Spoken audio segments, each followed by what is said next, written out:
I'm Shenggen, the Division Director of Development Strategy and Governance. So I'm sorry that Joachim couldn't make it today. So I thought I would have an upgrade today. So I will chair this instead of Joachim. So what I will do is just to try to introduce the subject. Then I will introduce the speakers. So each speaker will have about 10 minutes. So together we will spend probably 40 to 45 minutes, so-called panel discussion. Then after that, we open for questions. So the title of this panel discussion is China's Regional Disparities, Experience and Policy. So why this panel discussion? Now, for the last 30 years, China's rapid economic growth has not benefited everybody equally.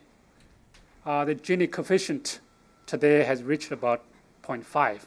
So 0.5 is really a big number.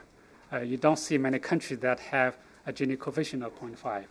Maybe Brazil, Thailand, among some of the few countries.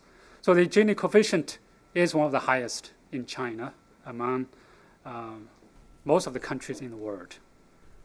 Then among this regional inequality, the regional inequality and the rural-urban divide are the central to increased inequality. So you can decompose inequality to different groups or different sources, but it's a regional inequality and the rural-urban divide are the central to the increased inequality. And the inequality has become a top development agenda among scholars and policy-making circles. So thence the government has asked for advice. In fact, some of our scholars here, sitting here, are asked by the Chinese government to provide some advice for their next 5 years plan. So how the China can really develop its economy, in the meantime keep the regional balance in the bay. So for the last 30 years, so the inequality has increased to a very alarming level. This slide shows you how different China is. I would hate to say that China has so many Chinas. It's very politically sensitive to say the two Chinese. But anyway, so you can see that China itself could have 2 or 3 or 4 China. So coastal China has reached to a middle income status.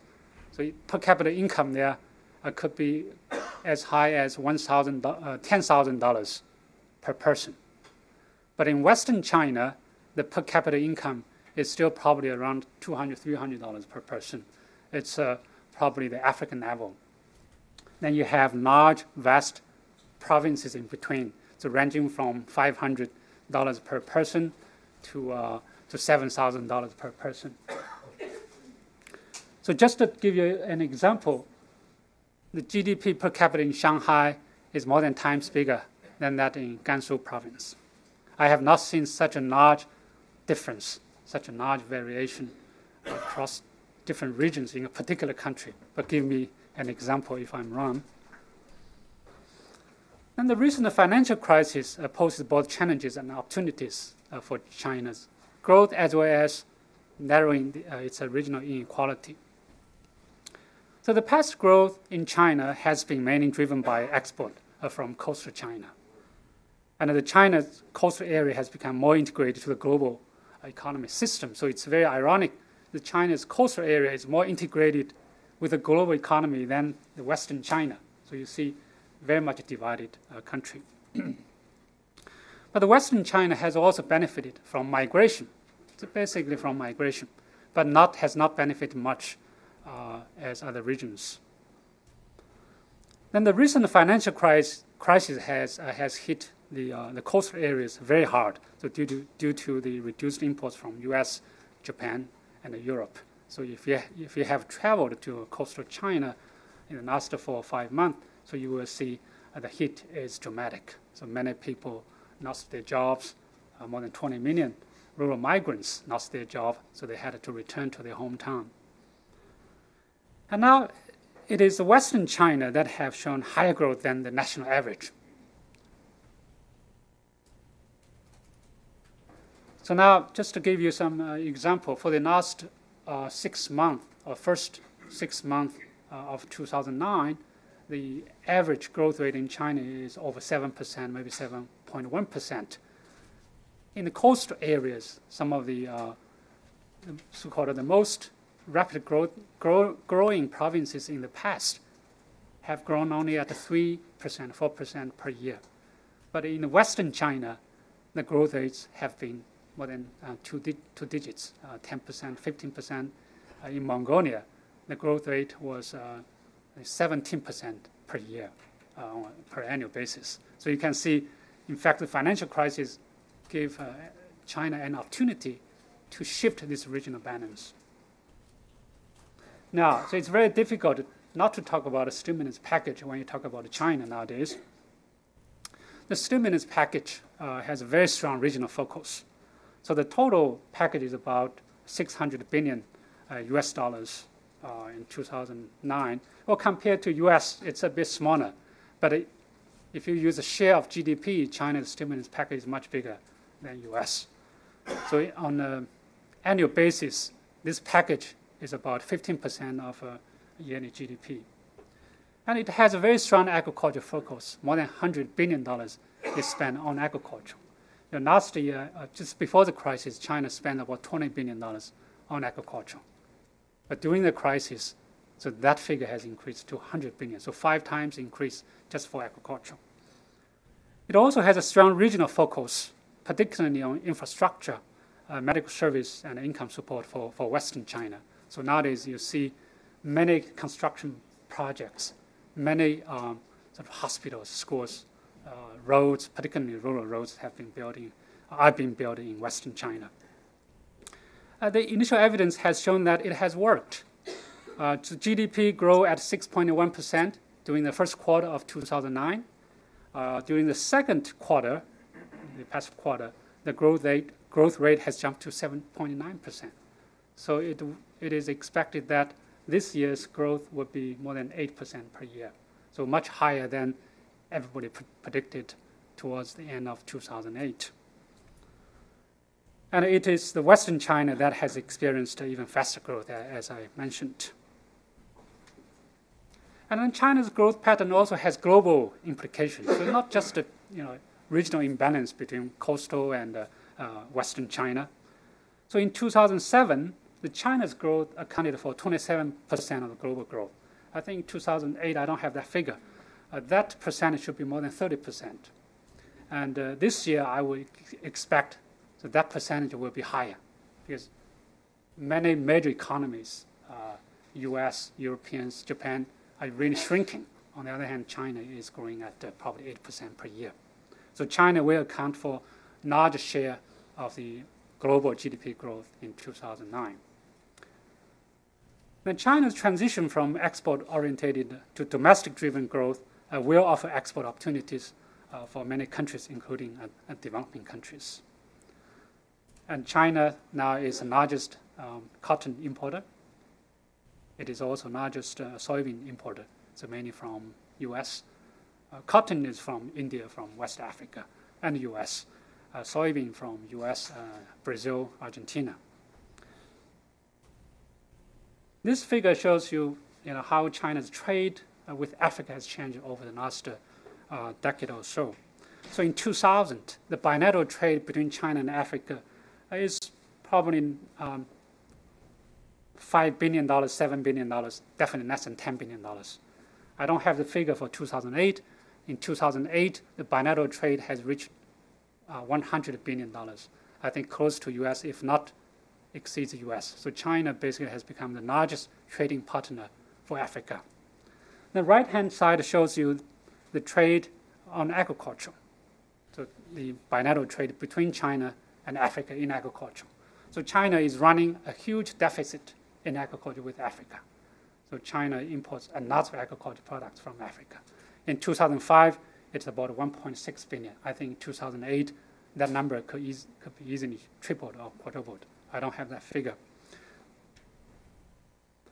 Then IFPRI's work on China's regional inequality, I'm very happy that IFPRI has picked up that issue a long time ago, before than anybody else. I think sometimes around the late 90s, the IFPRI launched several projects to tackle the regional inequality issues.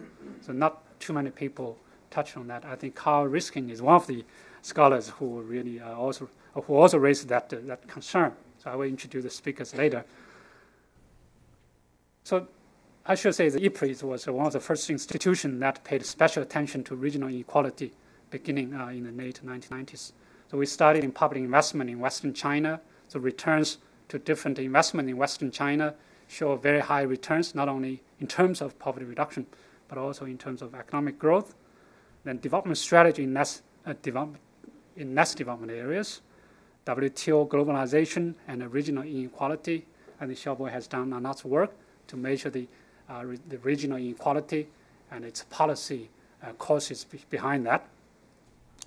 Now, currently IFPRI is doing so-called the panel surveys in a couple of Western Chinas in Gansu and Guizhou provinces. So we treat them as labs. So we can really observe the changes in impact of different government policies and interventions. Just for your information, IFPRI ranks number 7 in REPAC on China development study. This is not just on food policy. It's general development. So compared to Harvard, Yale, and the London School of Economics, so IFPRI ranks 7th in overall China's development economics. So now the questions still remain. So what would be the trade-offs between overall national growth and a more regional imbalanced growth? So we do know China needs a more regional balanced growth pattern. Does that sacrifice overall growth? Can we find a win-win policy? So a win-win policy means, on the one hand, we can promote overall economic growth. On the other hand, we could also have much better regional equity. So how can we go beyond GDP and income to include other development indicators, such as health, education, or even happiness? Yeah. So that's my brief introduction. So we have 3 speakers today. These 3 speakers, there's no need to introduce them.